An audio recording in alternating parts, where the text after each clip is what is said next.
Buenos días. En nombre del equipo de SOS Telemedicina que coordina el doctor Héctor Arrechedera, quiero darles la más cordial bienvenida a la Teleclínica de Embarazo de Alto Riesgo, la cual me honro en coordinar. Mi nombre es Judith Merlo y soy profesora de Clínica Obstétrica de esta facultad. Quiero recordarles que estas teleclínicas nos llegan con una alianza estratégica realizada entre la Universidad Central de Venezuela y la Universidad de Nuevo México en Albuquerque, Estados Unidos de Norteamérica. Hoy la teleclínica la hacemos en alianza con la Sociedad Venezolana de Medicina Interna y ha actuado como coordinadora invitada la doctora Cristina López de Ayala, quien es profesora de Clínica Médica de la Universidad Central de Venezuela. Es médico profesora también del curso de posgrado de Medicina Interna de esta universidad y es la coordinadora de la sección de Patología Médica y Embarazo de la Sociedad Venezolana de Medicina Interna. El tema que vamos a discutir hoy está dedicado, está orientado hacia el diagnóstico de alguna forma de tuberculosis, una forma muy especial de tuberculosis intrapulmonar, como es la tuberculosis meningia. Para lo cual vamos a contar con la discusión de un caso clínico que han preparado el Servicio de Medicina Interna del Hospital Universitario de Caracas. Va a ser presentado por la doctora Gili Flores, quien es presidente de tercer año del curso de especialización de Medicina Interna de la Universidad Central de Venezuela, del Hospital Universitario de Caracas. También nos acompañarán en la discusión del caso, además de la doctora Cristina López, el doctor Miguel Mijares, quien es médico ginecobstetra, especialista en medicina materno-fetal, profesor del curso de posgrado de medicina interna del Hospital General del Oeste, doctor José Gregorio Hernández.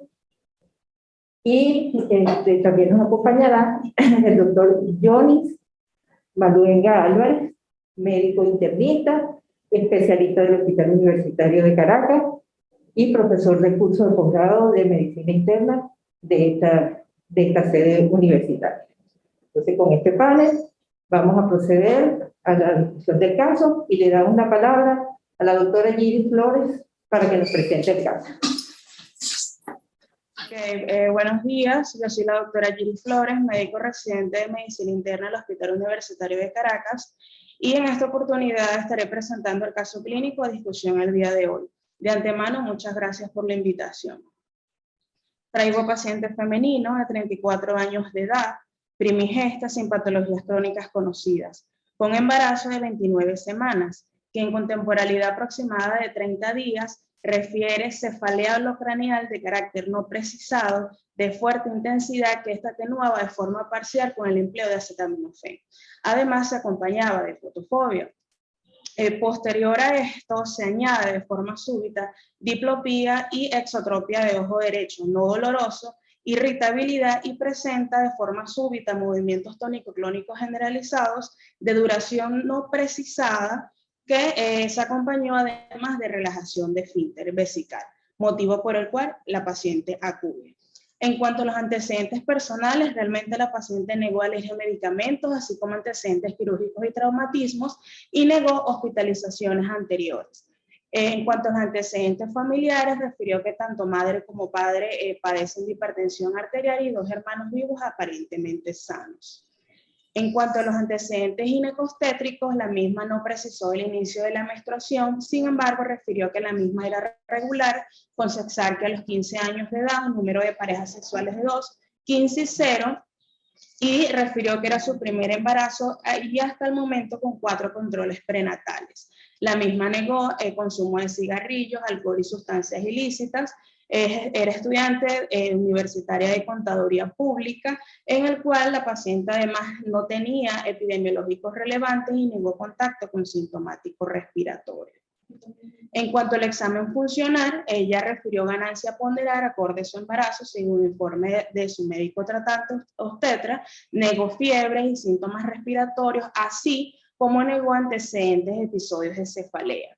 El hábito miccional lo describió de 5 veces al día, negó síntomas urinarios, y el hábito evacuatorio refirió 1 vez al día, Bristol 3, sin cambios recientes tanto en morfología ni manifestaciones de sangrado.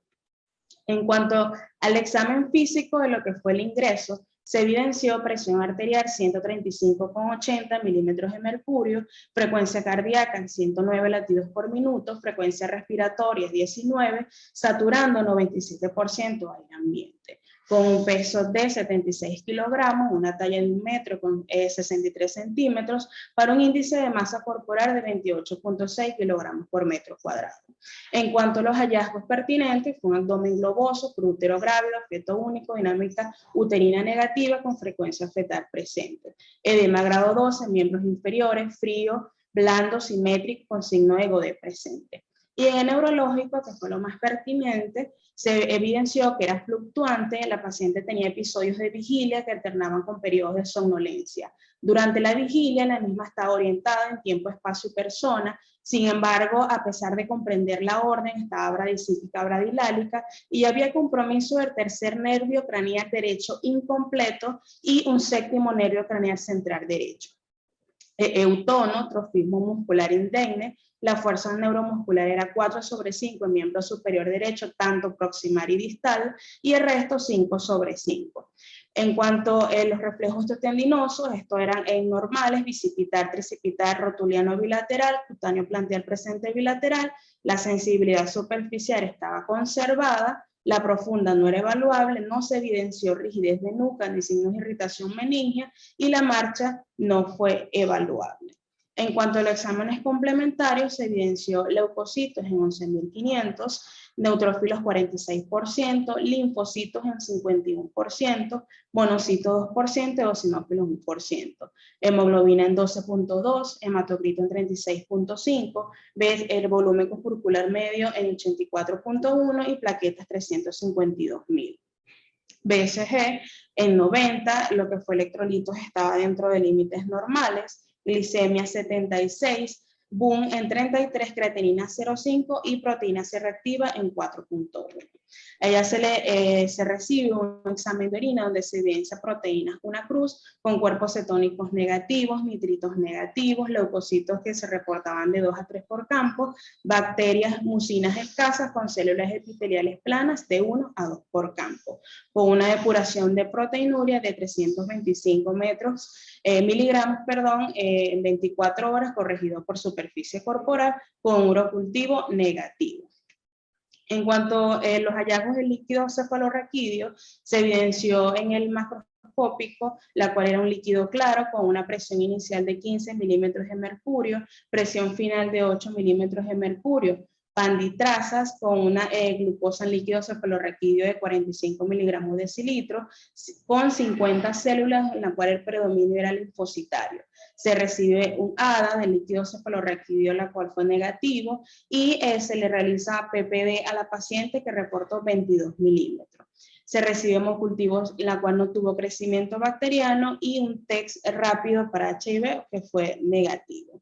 En las siguientes imágenes pueden ver una resonancia magnética nuclear cerebral con contraste en donde en cortes axiales, tanto en T1, T2, flare y difusión, a nivel de lo que es la sustancia blanca profunda, frontal, parietal, bilateral, se pueden ver imágenes de aspecto nodular que son hipointensas en T1 e hiperintensas en T2 sin realce meningio, como pueden ver en la imagen que les señalo allí con puntero, en la cual esto fue concluyente para la presencia de tuberculomas.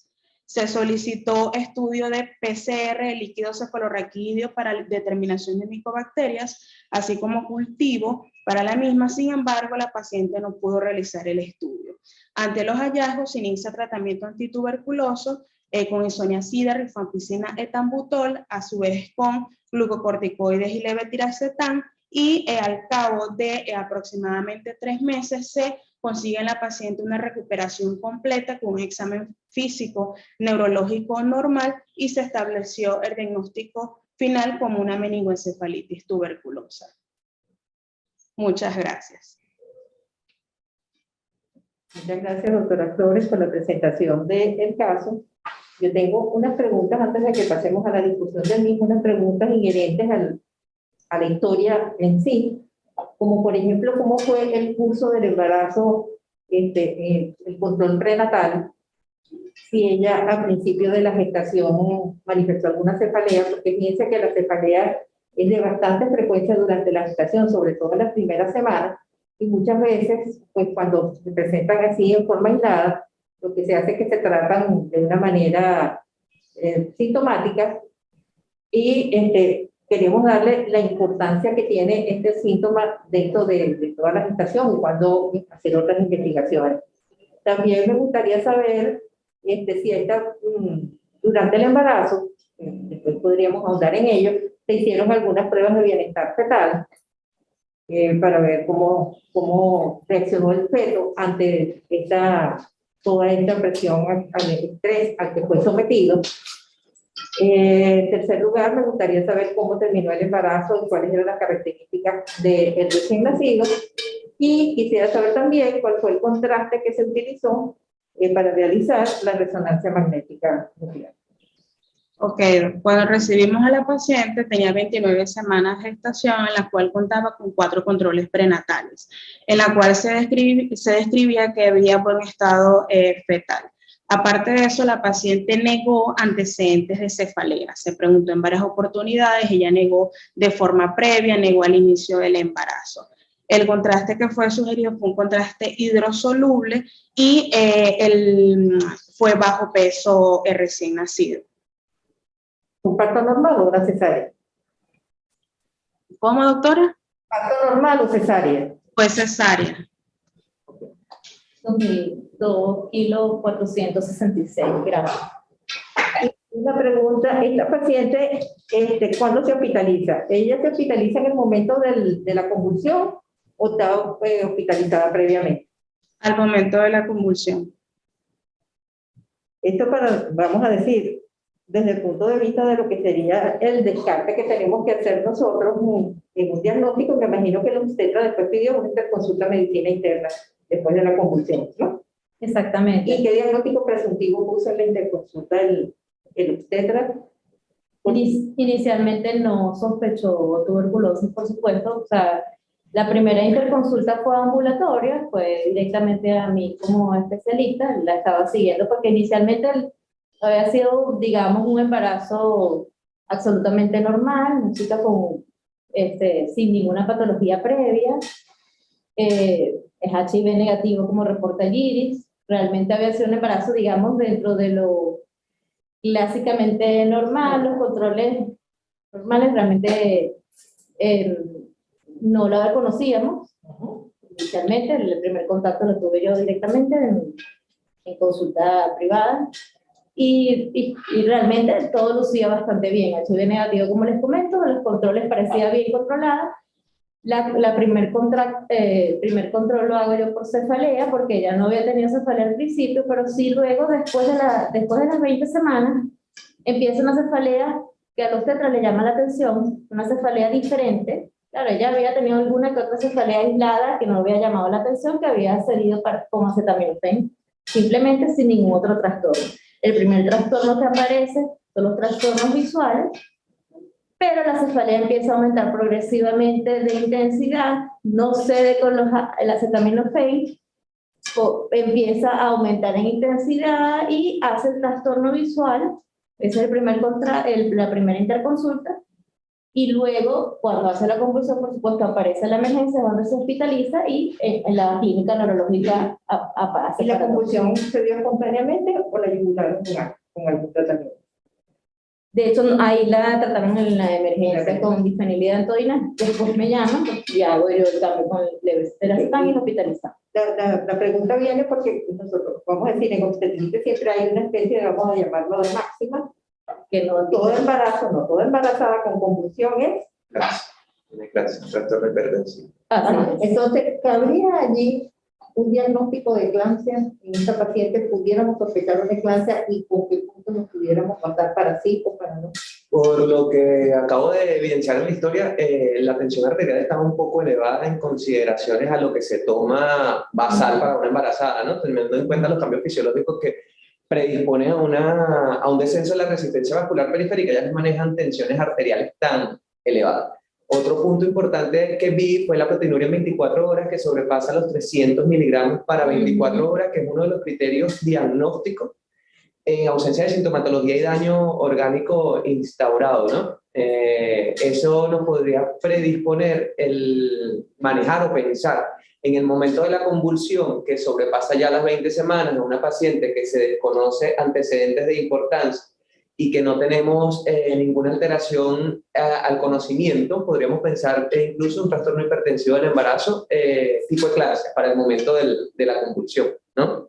Tomando en cuenta los parámetros ya visualizados. El resto de paraclínicos en el contexto de un trastorno hipertensivo se evidencian dentro de la normalidad. Sí, la pregunta venía porque clínicamente esto nos llega a cualquier emergencia obstétrica y no sé qué, y lo primero que uno hace es tomar medidas para eclampsia pensando inicialmente en una eclampsia. Y me gusta muchísimo el juicio clínico y que lo vamos a continuar para llegar a un diagnóstico como es una tuberculosis benigna, que vamos a decir no es de todos los días. Sí, Entonces hay que ser muy acucioso desde el punto de vista semiológico y desde el punto de vista de los estudios para haber llegado a este diagnóstico. No, de hecho, por supuesto, trabajamos en equipo, el obstetra estuvo allí, el perinatólogo, ellos hicieron toda su parte, midieron transaminasas ácido úrico y se planteó también de entrada. De hecho, los parámetros ácido úrico, todo lo demás se mantenía normal. Ellos, por supuesto, se pensó también y trabajaron en equipo, pero neurológicamente había manifestaciones y ¿sabes? Manifestaciones neurológicas diferentes que nos hacían pensar en una infección del sistema nervioso central diferente y que antes de las 20 semanas esta cefalea se venía presentando diferente y que se manifestó al final y que es súper interesante lo que ustedes plantean y confunde. Y de hecho al final sí hizo una, para mí estuvieron las dos cosas allí, claro, la eclampsia. La eclampsia se descarta. Yo siempre tuve, como digamos, el susto, y yo creo que siempre que estuvo a estar ahí, pero realmente, claro, al ver esa resonancia y tener a un sistema nervioso central, nos planteamos el PPD, la BCG, tú decías, no, le está pasando algo más y la tuberculosis nace porque, como veremos, es una enfermedad que está aquí con nosotros, no la podemos olvidar, pero por supuesto de entrada. Bueno, yo puedo decir pensamos. que nunca he visto una tuberculosis benigna en embarazada. Y más inmunocompetente, porque el VIH es otro. Exactamente, es otro. Entonces, y una cuestión, entonces, con una cefalea de un mes de evolución, ¿qué conducta se debería tomar ante una cefalea? ¿Observación o ya de una vez se debe profundizar con otros tratamientos?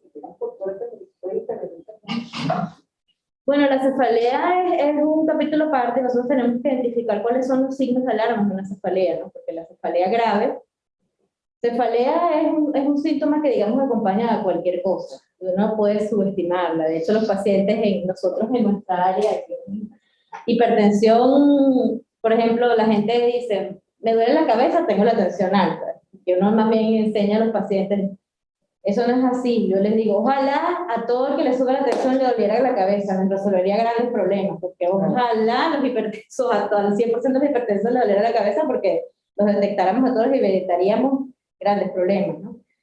Pero no es así, es más bien acompaña muchísimas cosas y a la vez puede no acompañar a nada, es sumamente inespecífica. Pero sin embargo hay síntomas de la cefalea grave que sí, por supuesto, si tiene una manifestación o neurológica como esta chica que hace nervios, síntomas de nervios craneales, o hay rigidez de nuca, o una cefalea que no quita con analgesia clásica, que interrumpe el sueño, que cambia de patrón, son signos de alarma.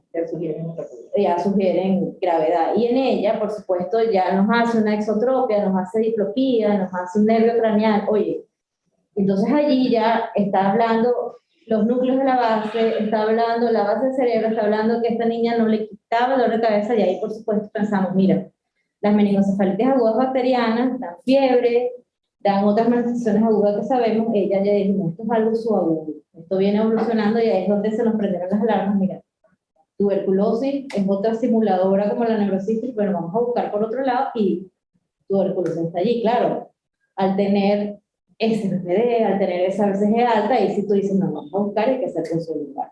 Y ahí es donde, por supuesto, todos esos cambios que ustedes vieron allí, ahí sí, por supuesto, rápidamente. Le preguntaba a Miguel de que en servicio con qué otros diagnósticos diferenciales de confusión eso podemos, nos planteamos nosotros como ustedes antes de las interconsultas, pero antes de eso yo quisiera preguntarle a nuestros compañeros internistas, ¿puede pasarse directamente a una manifestación extrapulmonar sin haber tenido ningún cuadro pulmonar? Eso es frecuente, que se manifieste de una manera extrapulmonar. Hay varias etapas. ¿En qué etapa se podría encontrar esta paciente? Sí, bueno, en la sorpresa clínica, como fue el caso de esta paciente, a pesar de que la evolución fue subaguda y que pareciera que en principio inició con enfermedad, recordemos que, cosa con lo que está diciendo la doctora Cristina, la meningitis tuberculosa puede tener manifestaciones atípicas y el pulso no necesariamente debe ser agudo, puede tener un pulso subagudo, incluso pudiera llegar a ser crónico, sobre todo en pacientes no competentes, como en el caso de Santos. Adicionalmente a esto, dependiendo de la etapa o de la fase que la meningitis tuberculosa puede presentar, sabemos que bueno, las manifestaciones tanto clínicas como de imagen pueden o no estar siempre presentes. Sin embargo, ante las sospecha clínicas y con parámetros laboratorios que nos orienten hacia el diagnóstico de meningitis tuberculosa, siempre lo indicado es iniciar tratamiento de manera individual. El diagnóstico diferencial de convulsiones en el embarazo que nos planteamos cuando ingresa la paciente en obstetricia antes de pedir las interconsultas, aparte de la eclampsia, ¿cuál es lo que podríamos plantear? No, pues por lo general no escapan de lo habitual. Una vez que descartamos el trastorno hipertensivo del embarazo, tenemos que descartar alguna otra alteración desde el punto de vista del sistema nervioso central, como el LOE, o alguna lesión ocupante de espacio, alguna infección del sistema nervioso central, consumo de sustancias ilícitas o tóxicas. Intoxicación por arsénico también es planteada, pero no escapan, o sea, si no es trastorno hipertensivo, hacemos el descarte de las otras posibles causas que no diferencian de la no embarazada. Y en relación a esto, una manifestación pulmonar de tuberculosis, sabemos que bueno, en las embarazadas en general la incidencia es bastante baja de tuberculosis, y sobre todo de tuberculosis y de hecho en la literatura revisable lo que hay en mayoría se reporta este caso. Esto puede estar entre un 1 y un 5% de todas las pacientes diagnosticadas con tuberculosis a nivel mundial, y en relación a esta pulmonar en general, lo que se espera es que la paciente haya tenido algún contacto estrecho, riesgo epidemiológico o alguna situación que condicione inmunosupresión. Si esto no está presente y la paciente aún así puede mantener o tiene diagnóstico de TB latente, y en los controles prenatales, si se identifica esto, lo ideal es iniciar tratamiento durante el control prenatal y mantenerlo incluso en el comparto. Una parte que me preocupa es la parte epidemiológica, en el sentido de que estamos viendo una reemergencia de la tuberculosis. Y con todo que las cifras que nos señala el doctor Maluenga son relativamente bajas, pero se justificaría hacer descarte de TVC en todas las consultas prenatales. Fíjense, lo que se recomienda incluso para la valoración o el descarte de TBC durante el embarazo es que si la paciente entra dentro de los criterios o factores de riesgo impuestos por la CDC en el 2006, en que aquellas pacientes embarazadas que tengan que sean trabajadoras sanitarias, que vivan en situación de hacinamiento, que sean consumo de drogas y alcohol, visitadoras incluso de centros penitenciarios, o que sea paciente con VIH positivo durante la gestación. Son aquellas que se recomienda el tamizaje, por decirlo así, o el despistaje de tuberculosis durante el control prenatal. De la población general no lo recomendamos todas, no en el momento epidemiológico. Sin embargo, en nuestros países, donde pues, económicamente, y además nuestras poblaciones, cuando uno hace un análisis, de repente nosotros aquí sentados, nuestra condición no es exactamente igual a quizás, o sea, me refiero desde el punto de vista socioeconómico de nuestras diferencias en el tercer mundo tan variadas. Claro, económicamente y nosotros lo hacemos a diario, fiebres prolongadas las tenemos allí. Siempre tuberculosis lo tenemos siempre en los diagnósticos diferenciales, nosotros como internistas lo vemos a diario. Y claro, no, por supuesto en VIH no hay duda, pero incluso en inmunocompetentes, miren, nosotros lo tenemos quizás no de primero, pero en análisis por problemas, el cuarto, en el quinto, y por supuesto confiesamos que en esta estudiante además universitaria, tú dices, no, bueno, no fue la primera, pero sí lo pensamos, y no tan tarde, porque les quiero decir que tuberculosis está allí, hemos visto en profesionales no de salud, o sea, porque a veces uno dice, bueno, ella niega contacto, pero ¿qué es un contacto? Porque lo hemos hablado con infectólogos, colegas, hospitalistas, hemos hablado con el doctor Rexedem, y tú dices, bueno, pero ¿qué es el contacto? Móntese en un metro a las 6 de la tarde, madre mía, o sea, eso es un contacto respiratorio.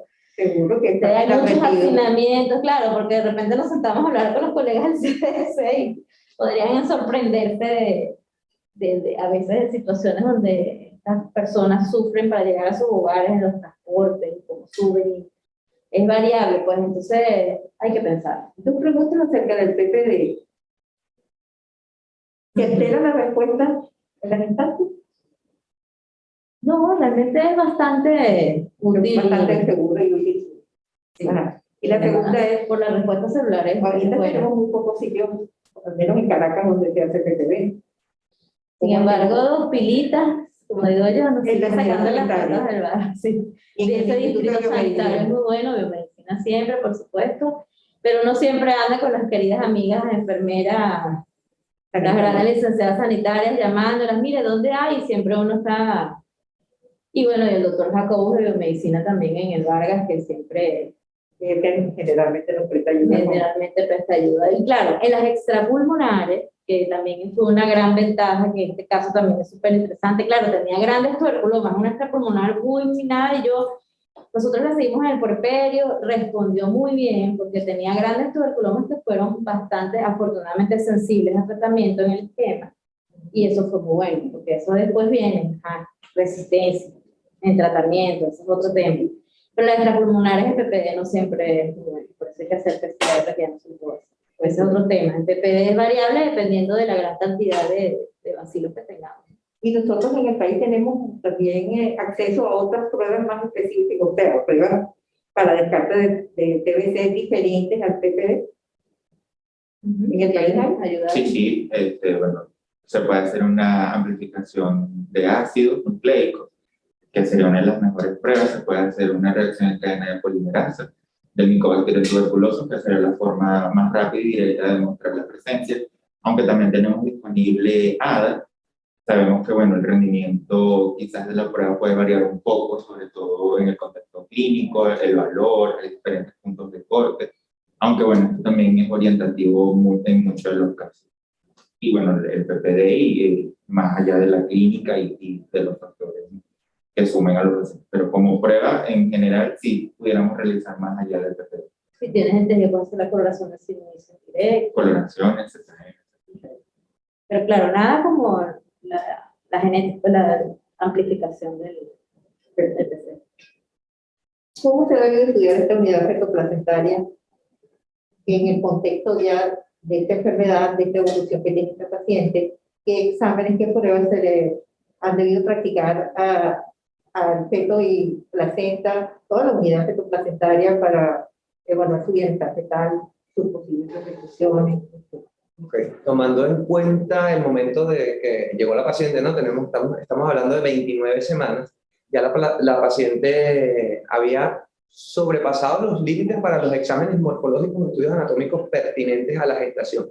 Sin embargo, en el contexto de que hay afectación o se ha considerado que hay infección a nivel de la unidad de la placenta como tal, que incluso es la que tiene repercusión un poco en cuanto a la vía de diseminación para la tuberculosis neonatal, se debe hacer el estudio Doppler o el perfil hemodinámico materno-fetal, incluso ya a partir de las 26 semanas, para monitorizar lo que sería el riego, la perfusión uteroplacentaria, ya que esto o la infección está asociada también a la restricción de crecimiento intrauterino, y tenemos en cuenta que no solo nos basamos en el peso, sino también en la alteración a nivel del Doppler materno-fetal para llegar a los diagnósticos y clasificar dicha restricción, ¿no? Entonces, perfil hemodinámico materno-fetal a partir de las 26 semanas y el perfil biofísico fetal entre las 32 y las 34 semanas para determinar si hay alguna, con todo lo que presentó la paciente, hay alguna alteración desde el punto de biofísico, ¿no? Del perfil biofísico a nivel del producto. Seguir el control prenatal no escapa del habitual en cuanto a los protocolos establecidos para los diversos patologías que se puedan presentar durante la gestación. Sin embargo, sí hay que acortar el número de visitas, o sea, mejor dicho, el tiempo en las visitas, no prolongarse hasta un mes, sino por lo general cada 15 días y más en pacientes que están recibiendo tratamiento antitubérculos. Pero en ella, ideal, el perfil hemodinámico materno-fetal a partir de las 26 semanas y un perfil físico entre las 32 y 34 semanas. ¿Y qué complicaciones pudiéramos esperar en el feto y en la madre? Y en el neonato, no, en el feto y en el neonato, que se puedan desprender desde el evento convulsivo hasta la patología propiamente dicha? Bueno, desde el evento convulsivo podemos presentar un sufrimiento fetal agudo marcado bien sea por la bradicardia fetal. En cuanto a la evolución del producto, la tuberculosis, bien sea pulmonar o extrapulmonar, está asociada a la prematuridad, a recién nacidos de bajo peso al nacer y a restricción de crecimiento intrauterino. Y tener en cuenta que todo producto, como dije anteriormente, que la vía de diseminación, bien sea hematógena a través de la placenta o el 50% se da también al momento del canal del parto, tener en cuenta que estos pacientes pueden tener una infección neonatal que se debe descartar ante la presencia de resultados negativos para otro tipo de infección, ¿no? Porque puede, incluso como dijo la doctora anteriormente, simular a la sífilis neonatal o a la sífilis congénita o alguna infección bacteriana que pueda predisponer a la sepsis neonatal. Todos estos pacientes pueden desarrollar incluso hepatosplenomegalia posterior al nacimiento, debido a los tratamientos que haya recibido la paciente, o sea, los antituberculosos pueden generar hepatotoxicidad neonatal, incluso que se puede manifestar a las 4 semanas post nacimiento. Entonces son pacientes que se les debe, ya esto es a cargo de neonatología, ¿no? Pero son pacientes que deben recibir tratamiento con piridoxina para evitar esa hepatotoxicidad neonatal. ¿Con relación a la lactancia? La lactancia no se considera contraindicada debido a que los tuberculostáticos se excretan de manera muy baja a través de la leche materna y tiene condiciones que, o sea, en general no la contraindican, puesto si la madre ha estado en tratamiento efectivo con antituberculosos, incluso 2 semanas antes del nacimiento, haya recibido el tratamiento. Por lo general no está contraindicada la lactancia materna con pacientes que hayan recibido tratamiento antituberculoso. Y no me preocupa, yo voy a insistir en lo de la resonancia magnética. Realmente la radiación no me preocupa porque la radiación es relativamente baja, pero el medio de contraste que pregunté, me preocupa porque los medios de contraste atraviesan la barrera placentaria. Es hidrosoluble, pero es un medio iodado. No sabemos. La verdad es que hemos analizado y discutido eso con los radiólogos, pero realmente ese contraste en la resonancia y ya después de las 20 semanas lo usan con tranquilidad, ese es lo soluble. En la parte tiroidea fetal, en el estímulo y las repercusiones que pueden tener en el funcionamiento tiroideo posterior del feto. Más que nada, si el contraste era iodado. Con medios como gadolinium también atraviesa la barrera placentaria y ha producido malformaciones en roedores. En el humano pues no se procura no utilizarlo y como por razones éticas pues no se hacen estudios con relación a este tipo de cosas, pero con los iodados tenemos entonces también que alertar al neonatólogo sobre la función tiroidea neonatal que sea evaluada. Yo creo que sería interesante ese punto. Y aprovechando pues la presencia, quería pedir su opinión con respecto a la difenilidantodina, porque es una discusión que tenemos frecuentemente con la comisión. De hecho, yo en la experiencia siempre intento evitar, y sobre todo en las convulsiones agudas, que tenemos otras opciones para ayudarlas a la convulsión, y más que normalmente, bueno, usamos podemos utilizar otra cosa, altas dosis, como el levetiracetam, y que tú puedes al pasar la emergencia con las benzodiazepinas y luego pasar con otras drogas un poco más seguras, pero muchas veces quería preguntarles a ustedes, aprovechando su experticia, que puede no tener, y sobre todo que hay trabajos un poquito más seguras, sobre todo. Hay trabajos, y yo he leído siempre la inclinación a que las partes de medicina interna son más sensibles a usar la difenhidramina en el momento de la convulsión. Sin embargo, las benzodiazepinas, que creo que es lo que tenemos más a mano en el momento de la convulsión, en el cual se produce una gran angustia de la parte del equipo de salud y del familiar y todo lo que traen a la paciente en la convulsión, lo más rápido es preparar a lo mejor una benzodiazepina y aplicar. En obstetricia, nuevamente le digo, tenemos el pensar de que toda convulsión en embarazada es una eclampsia hasta que no se demuestre lo contrario, como pasó aquí, y generalmente recurrimos al sulfato de magnesio, realizando un tratamiento bueno, con bolo y con impregnación, como el tratamiento para... Cuando pensamos en el tratamiento para una eclampsia y vamos a manejarla con sulfato de magnesio, por lo general se hace un bolo de impregnación de 6 gramos, diluidos en 100 cc, que se deben pasar entre 20 y 30 minutos de manera inmediata, ¿no? Para dejarlo con 1 gramo de impregnación, hay literaturas que la describen de 1 a 2 gramos de impregnación por hora para 24 horas, igual diluido en solución 0,9. Esa es la manera de manejar la eclampsia de diferentes esquemas, pero tratar de mantener o de garantizarle a la paciente entre 1 o 2 gramos por hora para 24 horas posterior a los 6 gramos de impregnación. Sí, perfecto, eso no hay duda, pero quizás no me expliqué bien. Me refiero por ejemplo, convulsiones en primer trimestre, hablando de neurolupus, epilepsia, o en el caso, suponiendo que ya en otra situación donde no sospechamos de eclampsia, para no ponérselos en el tercer trimestre, pues en el primer trimestre, en convulsiones de otro tipo, que la opinión de ustedes con respecto al uso de la difenhidramina, que yo soy de las que opino que preferiblemente si tenemos otra opción, no usarla, sobre todo por la clasificación que tiene ella y todo el efecto fetal con respecto a otras drogas un poco más seguras y que podemos tener el mismo efecto para regular estas crisis, digamos, epilépticas o primocrisis no eclampsia. No eclampsia. No, exacto. Okay. Se prefiere usar la difenhidramina, sobre todo en etapas precoces, que se ha descrito, sobre todo en animales, que la difenhidramina frena la fusión de la cara y entonces puede producir labio leporino y paladar hendido, cuando su uso es muy precoz. Entonces, si hay opciones más seguras, se prefieren antes de la difenhidramina sólido. De hecho, que si hay pacientes que vienen, para pacientes conocidas epilépticas o algo que tienen uso de difenhidramina sólido o algunos otros antiepilépticos, se prefiere sustituir por fenobarbital en estas primeras semanas por los efectos que puede tener sobre la función de la cara. No, es que yo soy de la misma opinión, pero que precisamente se generan constituciones frecuentes. La difenhidramina es el síndrome hidantoínico fetal que incluso hace nariz en silla de montar, disminución del epicante, todo eso. Perfecto.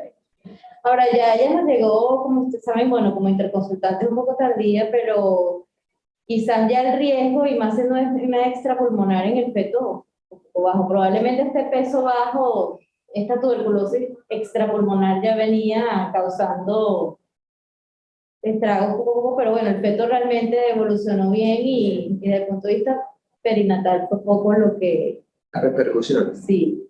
Se habría que ver también en este caso cómo es la evolución a lo mejor en el tiempo de este paciente con relación a lo que es la ganancia de peso, su desarrollo neurológico, si a lo mejor necesita algún estímulo, alguna terapia externa para ayudarle a su crecimiento y en su desarrollo motor, etcétera, porque probablemente los medicamentos, cuando el evento convulsivo y pudieran haber tenido alguna repercusión de la patología en sí sobre alguno de estos parámetros, que es un niño que hay que tener en observación durante un tiempo.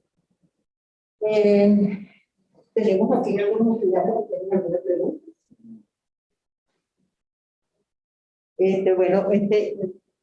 Les repito que para mí es sumamente interesante porque no son casos que son de todos los días y que pudiéramos a veces pasar por alto pensando que la cefalea es muy muy frecuente en el embarazo y entonces tratarla solamente con el acetaminofén e ignorar una cantidad de síntomas que claro, que en esta paciente se acentuaron un poco más que ya llama la atención.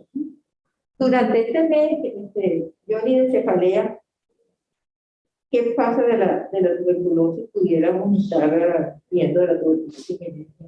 Sin ninguna otra focalización, ni síntoma porque como tal, trabaja- que sería una fase 1.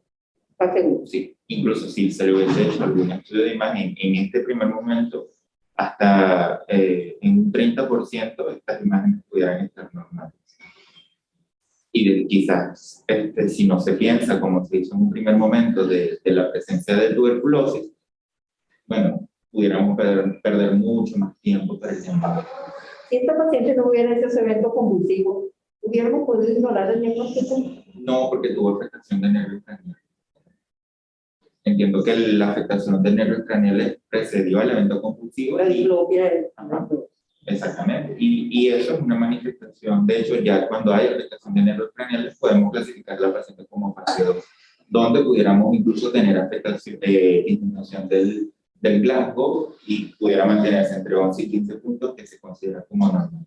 Pero sin el evento convulsivo no hubiese descartado o desorientado la sospecha clínica. Exacto, o sea que más tarde pudiéramos de todas maneras llegar Sí. a este diagnóstico. Bueno, yo creo que sí. Exactamente. No sé si la doctora Gini Flores, que nos presentó el caso, tiene alguna pregunta.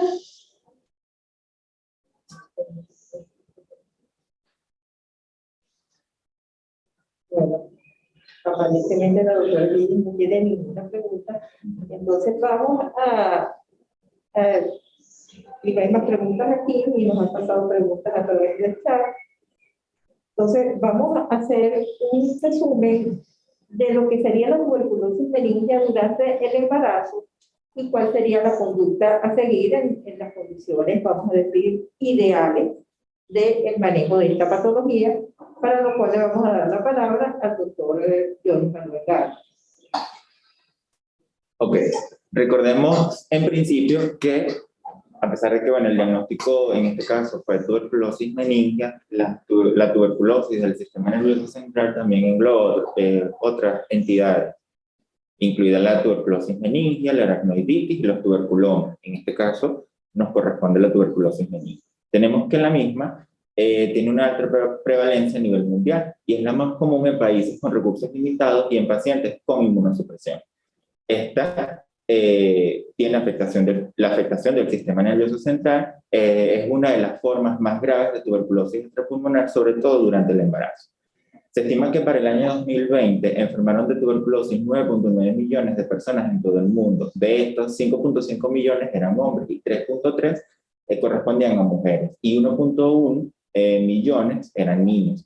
Esta puede presentarse en general en cualquier grupo etario, sin embargo se identifican como grupos etarios de riesgo, adultos mayores, niños o pacientes con inmunosupresión. Sin embargo, no se descarta la infección en pacientes inmunocompetentes y sobre todo en aquellos países con alta prevalencia.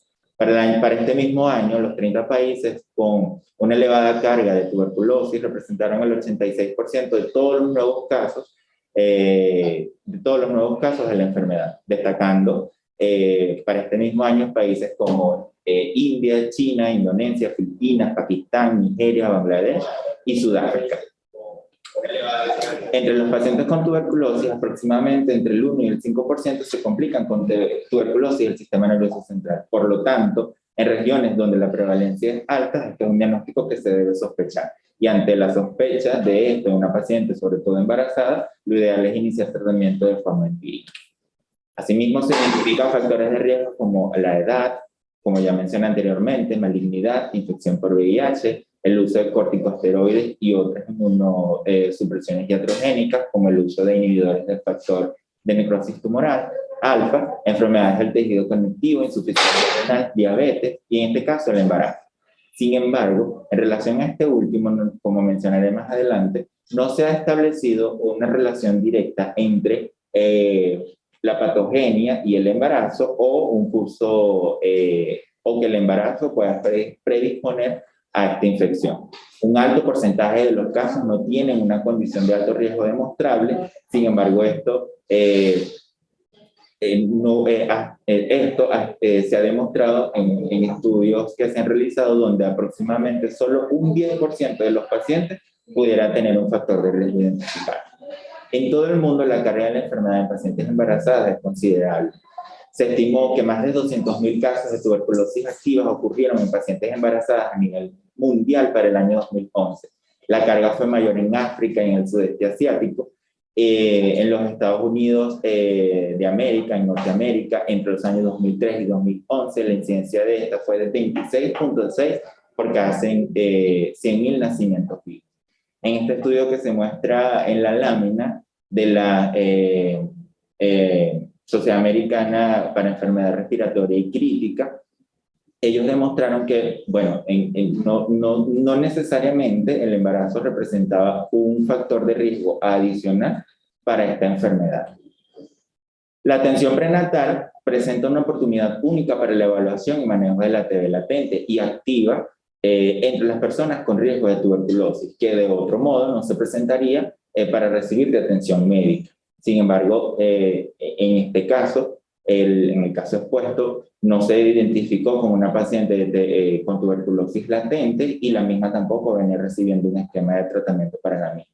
No se ha demostrado definitivamente que el embarazo influya en la patogénesis de la tuberculosis o en la probabilidad de progresión de la infección latente a la enfermedad activa, ni se ha demostrado que afecte la respuesta al tratamiento.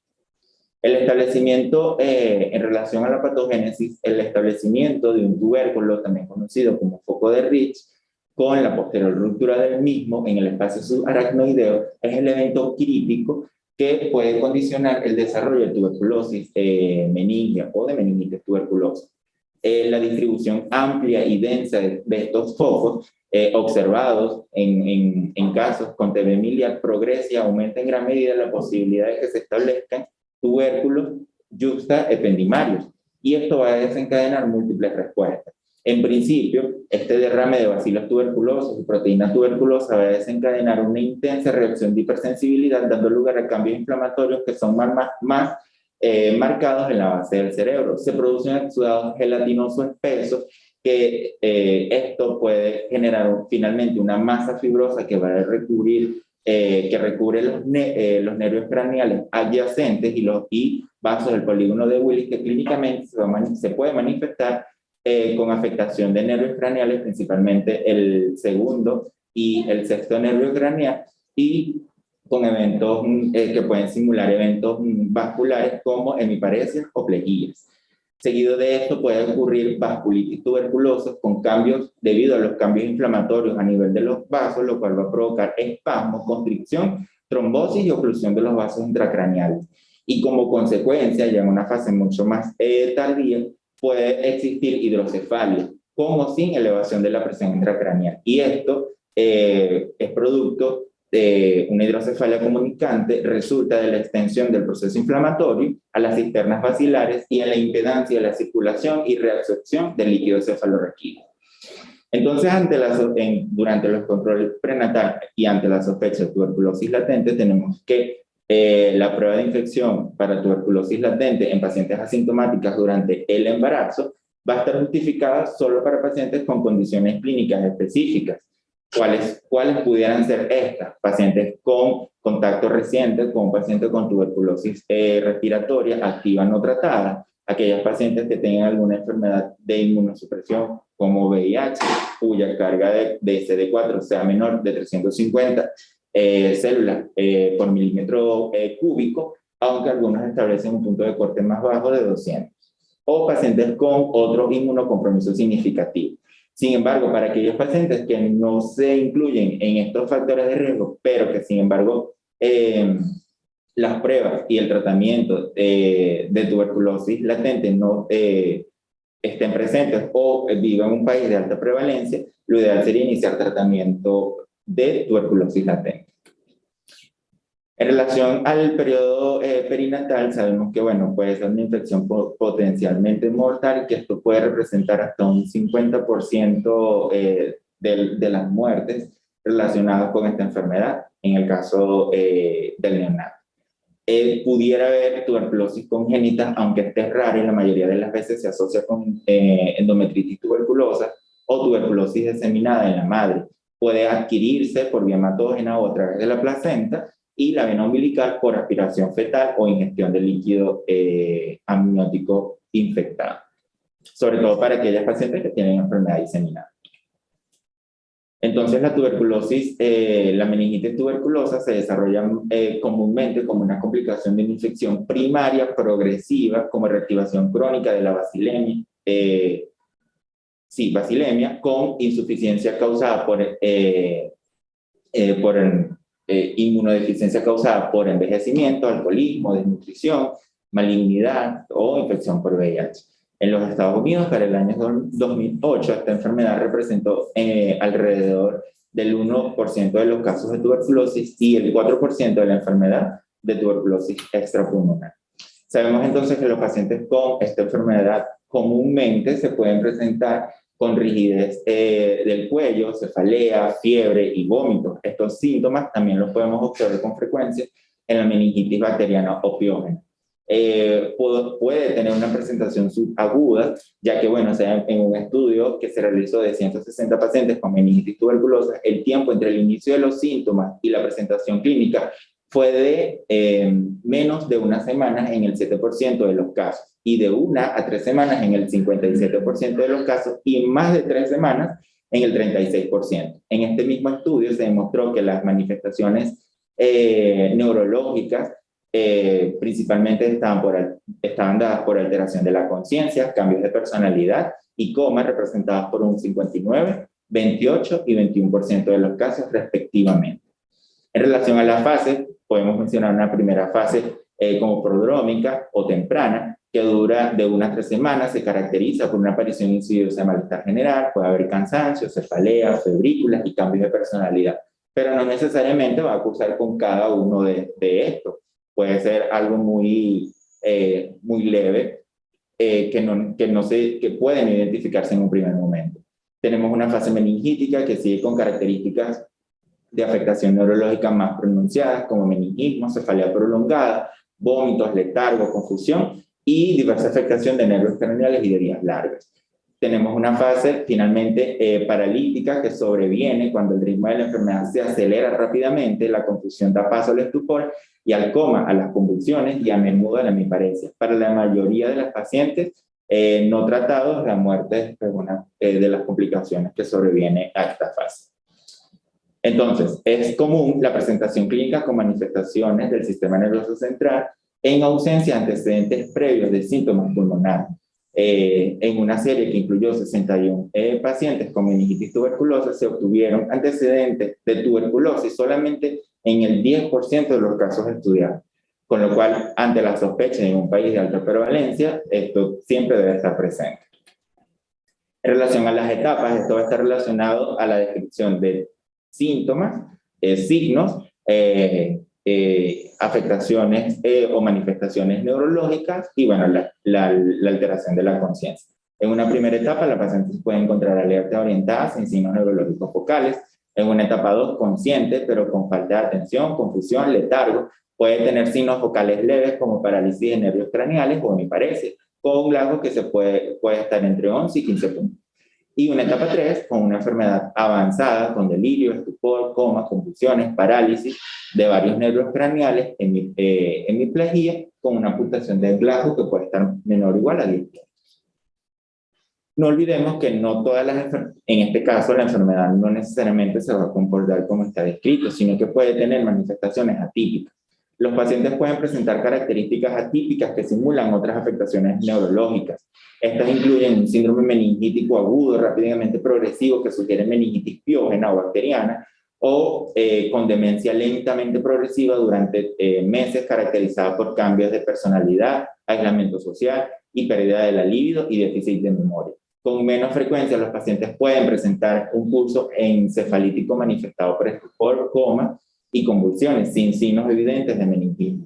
Y con poca frecuencia también, la meningitis tuberculosa puede presentarse con tuberculoma o radiculomielopatías concomitantes.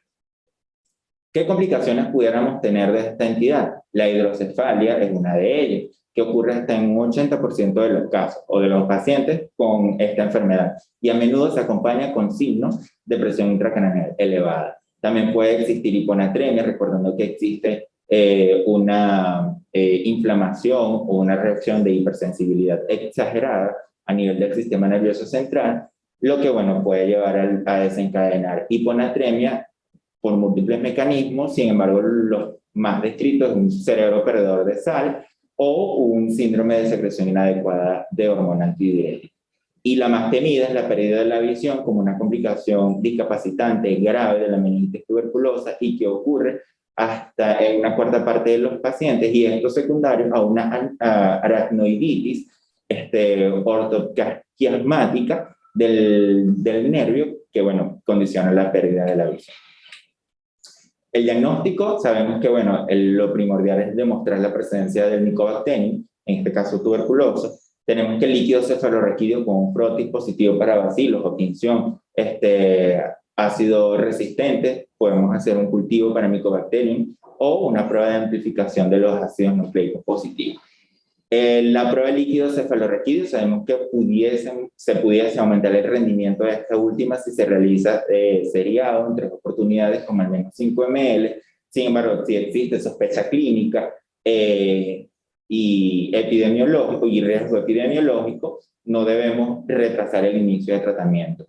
El diagnóstico definitivo puede ser un desafío dada la sensibilidad y especificidad subóptimas de las pruebas de diagnóstico, y también pudiéramos mencionar la realización de ADA. Sin embargo, bueno, recordemos que esto también puede estar elevado en otras enfermedades, incluso en la meningitis bacteriana, en la neurobrucelosis, o, bueno, en patologías incluso neoplásicas que pudiera desorientarnos más bien y no ayudarnos como tal. Se puede hacer un diagnóstico presuntivo de meningitis tuberculosa en el contexto de factores clínicos y epidemiológicos relevantes y hallazgos típicos en el líquido cefalorraquídeo, que ya todos conocen como pleocitosis linfocítica, concentración elevada de proteínas o hiperproteinorraquia, y concentración baja de glucosas o hipoglucorraquia. En relación a las imágenes, sabemos que la resonancia es mejor que la tomografía, ya que, bueno, la resonancia nos va a permitir ver de mejor manera el tallo, mesencéfalo, pero si en principio tenemos disponible una tomografía, bueno, esta tampoco está contraindicada. ¿Qué podemos observar en las imágenes? Hidrocefalias, exudados bacilares, infartos periventriculares y tuberculomas parenquimatosos cerebrales. Recordemos que, bueno, en relación a los tuberculomas o a lesiones ocupantes de espacio a nivel del mesencéfalo, siempre nos va a hacer mucho, sería más útil la realización de una resonancia magnética nuclear, en este caso cerebral contrastada. En la etapa 1, la tomografía puede ser normal, hasta un 30% de los casos. En la etapa 3, estos hallazgos pueden incluir hidrocefalia y realce basilar. El realce basilar marcado se ha correlacionado con la presencia de vasculitis y el riesgo de infarto de los ganglios basales, aunque a este nivel sería mejor realizar una resonancia magnética nuclear. En relación al tratamiento, los riesgos potenciales de resultados adversos del embarazo asociados con el tratamiento de tuberculosis latente durante el embarazo deben sopesarse frente a los riesgos potenciales de progresión de TB activa durante el embarazo. Todas las pacientes diagnosticadas con TB latente antes del embarazo y que comenzaron el tratamiento por una indicación apropiada deben continuar el tratamiento durante el embarazo, y el régimen debe modificarse si esto es necesario. Recordemos que en este caso de tuberculosis latente, el esquema contempla rifampicina e isoniazida, o pudiera ser solamente isoniazida si tenemos pruebas de resistencia disponibles. Y no olvidemos que, bueno, durante una de las complicaciones de esto, ya se ha mencionado, es neurotoxicidad y hepatotoxicidad. Sin embargo, bueno, ante el diagnóstico de una TB latente, lo ideal sería iniciar tratamiento, ya que representa mayor beneficio que riesgo. El esquema de tratamiento en general para la TB activa sensible a medicamentos durante el embarazo, en este caso en los Estados Unidos, en Norteamérica, aprobado, consiste en isoniazida, rifampicina y etambutol, administrado durante 2 meses, seguido de isoniazida y rifampicina durante 7 meses, para un total de 9 meses. Si se dispone de resultados de estudios de susceptibilidad al fármaco y se sabe que el aislado es susceptible a la isoniazida y la rifampicina, se puede entonces suspender el etambutol después de un mes, pero solo si tenemos estudios de susceptibilidad. Hay una alerta desde agosto del 2020 por parte de la FDA en relación a la rifampicina, debido a que, bueno, esta pudiera contener impurezas de nitrosamina, que, bueno, se conoce que son sustancias procancerígenas.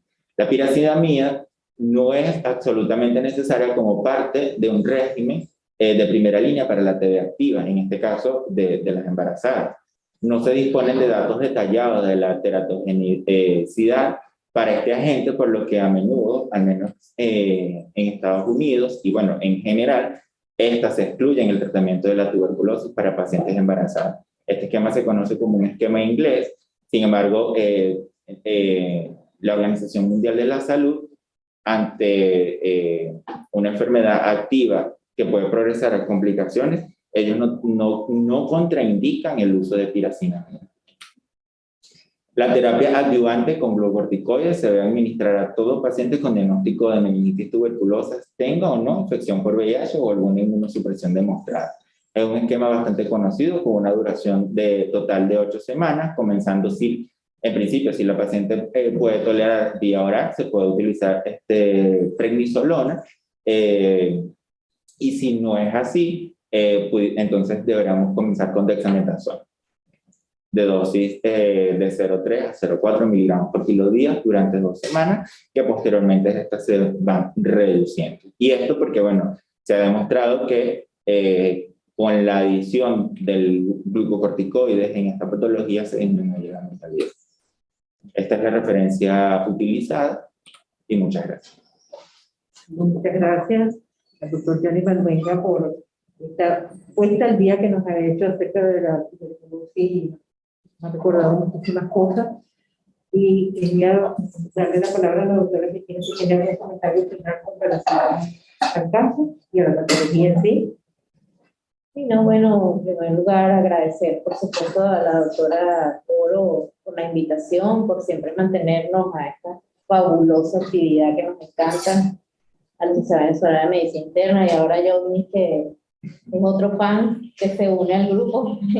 Gracias al doctor también por excelente actividad. De verdad que este caso es muy bonito, entre comillas, me refiero académicamente, por supuesto, éticamente hablando, entre nosotros como docentes, porque, bueno, afortunadamente esta chica evolucionó muy bien, espero no se pierda, ella recuperó su déficit, afortunadamente lo diagnosticamos y bueno, se trabajó en equipo, el colega el médico tratante, pues, la sigue, y bueno, el niño, fue una niña, perdón, afortunadamente también, desde el punto de vista de evolución De resistencia.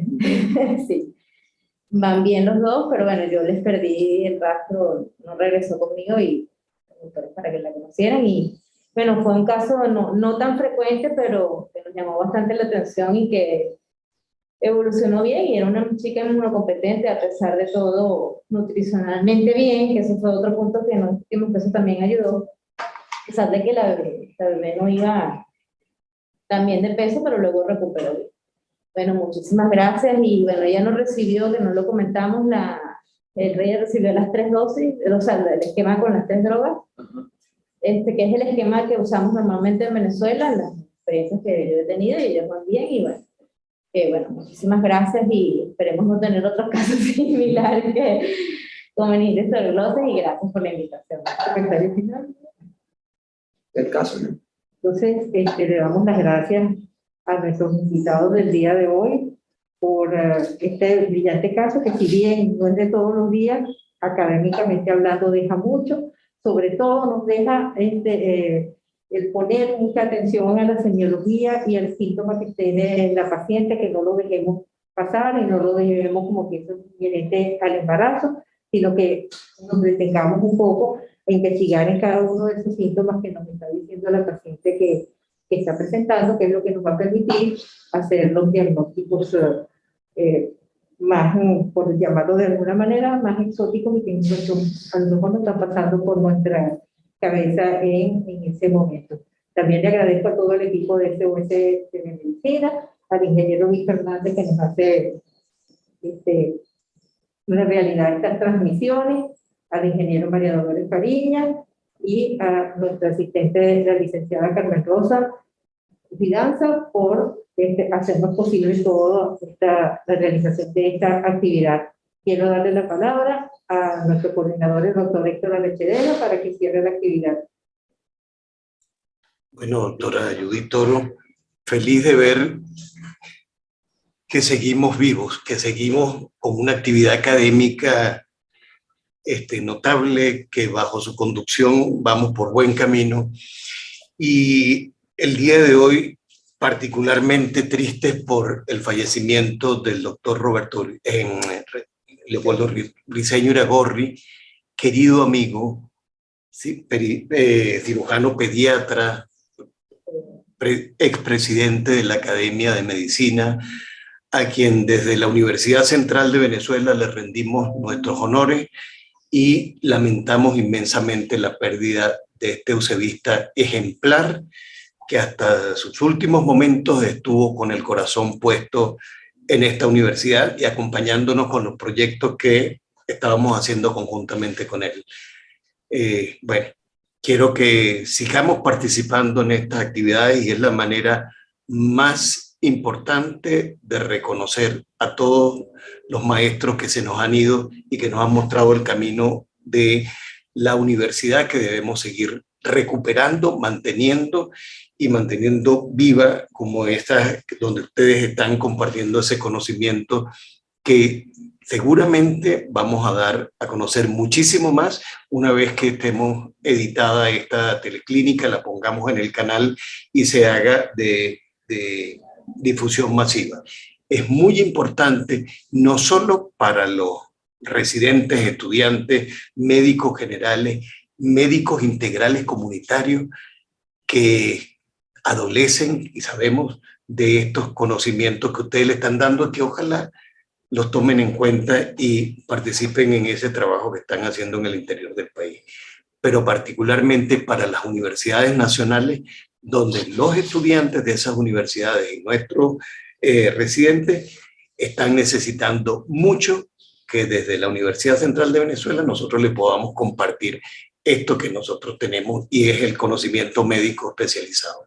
Muchísimas gracias, doctora Judith. Muchísimas gracias a los ponentes y a los que presentaron el caso clínico de hoy. Y nada, un placer seguir trabajando con ustedes.